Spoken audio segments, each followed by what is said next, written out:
नमस्कार दोस्तों। भारत ने दुनिया से छिपाकर इतना सोना जमा कर लिया है कि अब टॉप 10 गोल्ड होल्डिंग देशों में उसकी एंट्री हो चुकी है। और यह कोई किस्सा नहीं है, बल्कि आरबीआई की ऑफिशियल रिपोर्ट कहती है।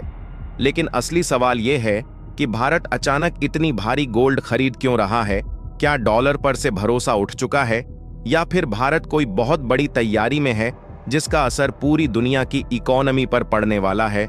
सभी सवालों का जवाब मिलेगा इस वीडियो में। लेकिन आगे बढ़ने से पहले इस वीडियो को एक लाइक करके चैनल को सब्सक्राइब जरूर कर लीजिए, क्योंकि आपके लिए तो यह 1 सेकंड का काम है, लेकिन इससे हमारी काफी बड़ी मदद होती है।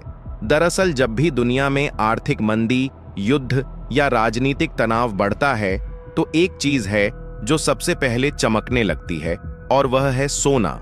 क्योंकि सोना ना तो किसी देश की मुद्रा पर टिका होता है, ना ही उसकी वैल्यू शेयर मार्केट जैसी गिरती छड़ती रहती है। यही वजह है कि निवेशक और अब तो देश के देश सोने को एक सुरक्षित संपत्ति मानते हैं, और भारत ने भी यही रुख अपनाया है। सिर्फ 2025 की शुरुआत में ही भारतीय रिजर्व बैंक यानी कि आरबीआई ने 57 टन सोना खरीद लिया है। यह पिछले 60 सालों में दूसरी सबसे बड़ी खरीद है। इससे पहले 2021 में भारत ने 66 टन सोना खरीदा था।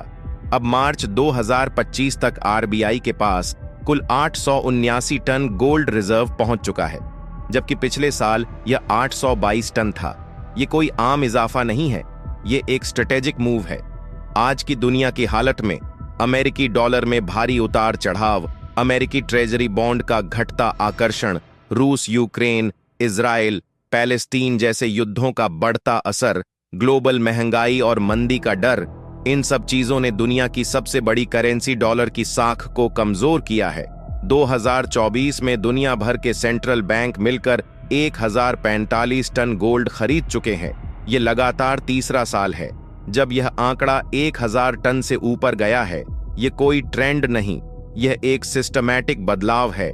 मतलब साफ है कि अब सिर्फ लोग ही नहीं, देश भी गोल्ड को अपना भविष्य मान रहे हैं। भारत डॉलर से पीछा छुड़ा रहा है। आरबीआई का रुख देखकर तो यही लगता है कि डॉलर एक समय पर सबसे स्टेबल और भरोसेमंद करेंसी मानी जाती थी, लेकिन अब अमेरिका के बढ़ते कर्ज, ट्रंप के दोबारा राष्ट्रपति बनने के बाद अनिश्चितता, चीन और रूस जैसे देशों की डॉलर से दूरी, इन सब कारणों से अब भारत जैसे देश गोल्ड को डॉलर की जगह विकल्प मानने लगे हैं। इसीलिए आरबीआई ने अब गोल्ड को सिर्फ सुरक्षित संपत्ति नहीं, बल्कि एक ग्लोबल रणनीति कवच माना है। भारत का गोल्ड सिर्फ विदेशों बैंकों में नहीं है। पहले भारत का ज्यादातर गोल्ड इंग्लैंड और bank for international settlement BIS के पास रखा होता था, लेकिन अब आरबीआई ने फैसला किया कि वह अपने गोल्ड रिजर्व को देश के अंदर शिफ्ट करेगा। सितंबर 2024 तक भारत के पास रखे गोल्ड का आंकड़ा 510 टन हो चुका है। बाकी करीब 324 टन गोल्ड अभी भी विदेशी बैंकों में है, लेकिन अब धीरे धीरे उसे भी भारत लाने की प्लानिंग चल रही है। 2024-25 में गोल्ड की कीमतों में 30% से ज्यादा की तेजी आई है। इसका मतलब यह हुआ कि आरबीआई ने जो सोना खरीदा उसकी वैल्यू पहले से काफी बढ़ चुकी है। यानी कि सिर्फ एक सुरक्षा कवच ही नहीं, यह निवेश भी अब भविष्य में फायदा देने वाला सौदा बन गया है। भारत दुनिया की आर्थिक अनिश्चितता से सतर्क है। आरबीआई अब विदेशी मुद्रा को सिर्फ डॉलर के भरोसे नहीं छोड़ना चाहता। गोल्ड को सुरक्षा, लिक्विडिटी और लॉन्ग टर्म वैल्यू तीनों का बैकअप माना जा रहा है। और भारत अब सिर्फ आर्थिक ताकत नहीं, स्मार्ट आर्थिक नीति के रास्ते पर है।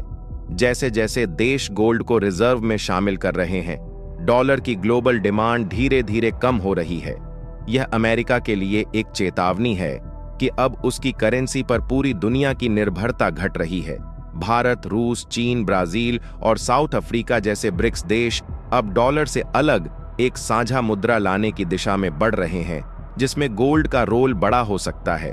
यानी गोल्ड अब सिर्फ एक मेटल नहीं, एक भविष्य की करेंसी बन सकता है। भारत अब सिर्फ उभरती अर्थव्यवस्था नहीं, बल्कि स्थिर और दूरदर्शी राष्ट्र के तौर पर उभर रहा है। आने वाले समय में भारत गोल्ड में और मजबूत स्थिति कर सकता है। आपको क्या लगता है, क्या गोल्ड डॉलर को टक्कर दे सकता है? कमेंट करके अपनी राय जरूर बताएं। दोस्तों, आज की वीडियो में इतना ही।